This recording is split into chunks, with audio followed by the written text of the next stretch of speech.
श्री गणेशाय नमः। श्री गुरुभ्यो नमः। ओं वक्रतुंड महाकाय सूर्यकोटि समप्रभा निर्विघ्नं कुरु मे देव सर्वकार्येषु सर्वदा। श्री गणेशाय नमः।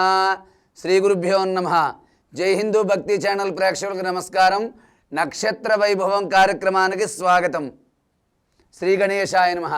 మనం మన ఛానల్లో నక్షత్ర వైభవం పేరుతోటి ఏ నక్షత్రం వారు ఏ దైవాన్ని ఆరాధించాలి, ఎటువంటి పూజలు చేయాలి, ఏ దైవాన్ని ఆరాధించాలి, ఏ గ్రహాన్ని ఆరాధించాలి, ఎటువంటి మంత్రాన్ని జపించాలి, 4 ముఖ్యమైన విషయాలు చెప్పుకుంటున్నాం। ఈ రోజున పునర్వసు నక్షత్రం గురించి తెలుసుకుందాం। ఈ పునర్వసు నక్షత్రం అనేది శ్రీరాముడి యొక్క నక్షత్రం। ఈ నక్షత్రం శ్రీరాముడి యొక్క నక్షత్రం। ఈ నక్షత్రం వారు గురువారం నియమాలు పాటించడం, అంటే గురు సంబంధం రాఘవేంద్ర స్వామి, దక్షిణామూర్తి, దత్తాత్రేయుడు, ఇలా గురు సంబంధమైనటువంటి మేధా దక్షిణామూర్తి ఇలాంటి దేవతల్ని రోజు కూడా ఆరాధించడం, వాళ్ళకి సంబంధించిన పూజలు చేయడం కూడా ఈ యొక్క పునర్వసు నక్షత్రం వారికి చాలా విశేషమైన ఫలితాలు కలుగుతాయి।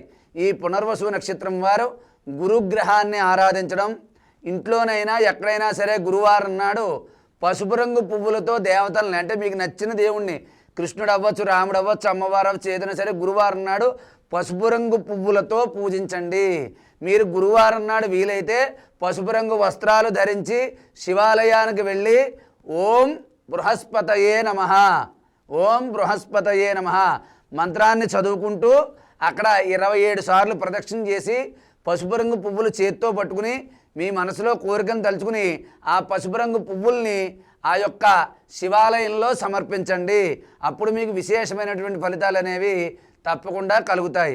కాబట్టి ఈ గురువారం నాడు ఈ పునర్వసు నక్షత్రం వారు పసుపు రంగు వస్త్రాలు ధరించడం, దత్తాత్రేయ స్వామిని, రాఘవేంద్ర స్వామిని, మేధా దక్షిణామూర్తిని ఆరాధించడం, అలాగే దత్త చరిత్ర పారాయణం చేయడం, గురువారం నాడు ఏదైనా దేవాలయంలో పసుపు రంగు వస్త్రంలో 1/2 కేజీ కానీ కేజింపావు కానీ శనగపప్పు పోసి ఎవరైనా బ్రాహ్మణుడికి దానం చేయడం అనేది చాలా చెప్పదగినటువంటి సూచన।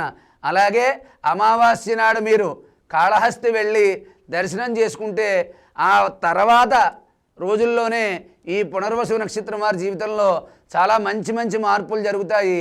ఆగిపోయిన పనులన్నీ కూడా మీకు ముందుకు వెళ్తాయి। అమావాస్య నాడు శ్రీకాళహస్తి దర్శనం చేయడం మంచిది।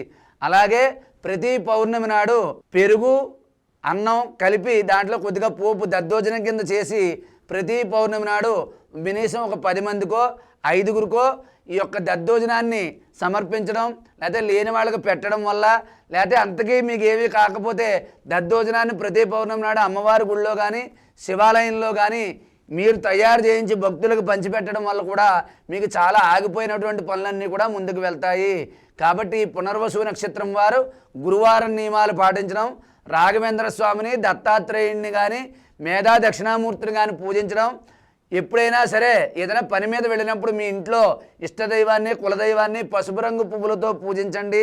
మీరు ప్రతిరోజు కూడా స్నానం చేసేటప్పుడు బకెట్ నీళ్ళల్లో కొద్దిగా పసుపు వేసుకుని ఒక 5 నిమిషాలు ఆగి పోసుకోండి, మీకు మంచి జరుగుతుంది। అలాగే ఎక్కడైనా గోశాల ఉంటే గోశాలకు వెళ్ళి శనగలు ముందు రోజు నానబెట్టి మొన్నాడు పొద్దున్న, అంటే బుధవారం రాత్రి నానబెట్టి గురువారం పొద్దున్నే ఆవుకు పెట్టడం వల్ల మీకు చాలా విశేషమైన ఫలితాలు కలుగుతాయి। కాబట్టి ఓం బృహస్పతయే నమః, ఓం దాం దత్తాత్రేయాయ నమః ఈ 2 మంత్రాలు కూడా ఈ పునర్వసు నక్షత్రం వారు నిరంతరం 11 సార్లు కానీ 27 కానీ మీ ఇష్టం, మీ శక్తి కొలది జపించడం, ఇష్టదైవాన్ని, కులదైవాన్ని మీ ఇంటి దగ్గరలో ఉన్నటువంటి దేవాలయాల్లో కూడా పసుపు రంగు పువ్వులతో పూజించడం వల్ల మీకు అంతా కూడా మంచే జరుగుతుంది। కాబట్టి పునర్వసు నక్షత్రం వారు గురువారం నియమాలు పాటించడం, పసుపు రంగు పువ్వులతో దేవతలను పూజించడం, గురువారం పసుపు రంగు వస్త్రాలు ధరించడం, శనగలు దానం చేయడం, అంటే శనగలు గోమాతకి దానాగా పెట్టడం, అలాగే ఏదైనా పని మీద వెళ్తున్నప్పుడు శివాలయంలో పసుపు రంగు పువ్వుల దండ సమర్పించి వెళ్ళడం వల్ల ఈ పునర్వసు నక్షత్రం వారికి విశేషమైన ఫలితాలు కలుగుతాయి। ప్రతి పౌర్ణమి నాడు కనీసం 5గురికైనా దద్దోజనం వండి పంచిపెట్టండి, లేకపోతే ప్రతి పౌర్ణమి నాడు ఏదో ఒక గుళ్ళో దద్దోజనం ప్రసాదంగా పంచిపెట్టండి।